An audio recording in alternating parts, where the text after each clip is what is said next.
This is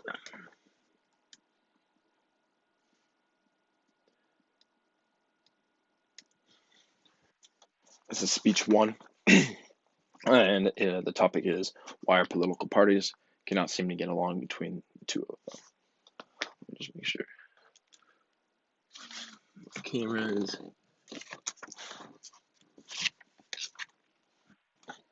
All right, good. Okay, so why in today's day and age is that if you are the opposite political party of someone else, you automatically hate each other, and there's no discussing, just utter bickering between the two of you. I don't think many people have really sat down and thought this through and thought to themselves, am I being considerate to the person with the opposite views of me? In today's speech, I will be tackling this topic that many people have just pushed off and failed to address. In the first part, I'll be discussing why people have no consideration for the other's beliefs. In the second, I'll be addressing how we can solve this. And in the third, I'll be posing things that can be done differently to make this a little bit less of a bickering match and more of a civil discussion. So, let's kick this off. The main reason why so many people will not listen to the other one's beliefs or other person's topic is because they're too ignorant and too inconsiderate to listen and are too afraid of being proven wrong or being proven wrong. This is an issue in many parts of our lives, between two people having a conversation and all the way up to our presidential debates. It's proven best by the debate between Donald Trump and Joe Biden. When in their debate, neither one of them could let the other one finish their sentence because they were too inconsiderate and would just have a bickering match. This got so bad to the point where it was basically just a verbal fight between the two of them on the stage. Now,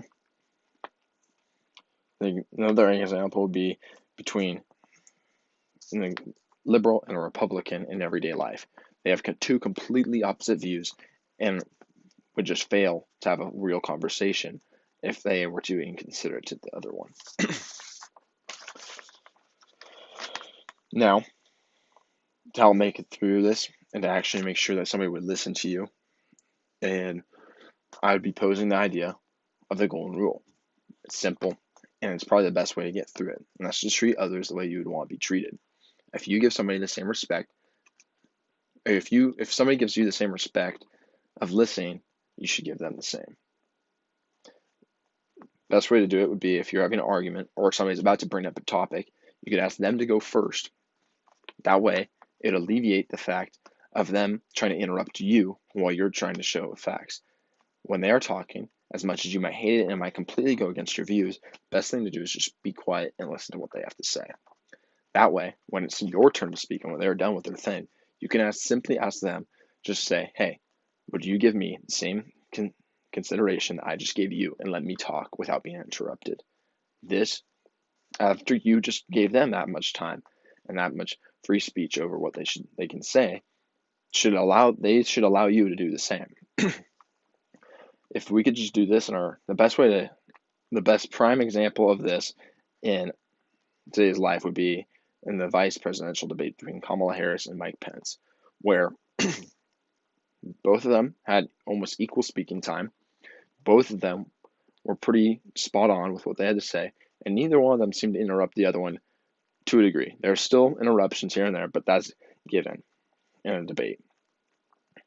Now, if the best thing we can do would be just abide by the golden rule, our vice presidents did pretty well with it, and if we had that in our presidential debate, it'd be even better, because then it wouldn't be that much of a bickering match, and both of them would be able to get their points across. If we have this in our everyday life, it'd be the same thing between a Republican and a liberal. Now, how can you and I do something about this? Well, like I just said in part 2, you can just abide by the golden rule, or just be considerate to one another. Mind your own business, and just either walk on or hear what they have to say and voice your own opinion. If we all did this, everything would be a lot smoother, and our two parties might just get along. Might. That's if, though, they abide by the golden rule and are considerate to the other one and aren't too ignorant and they allow the other one to speak. Thank you.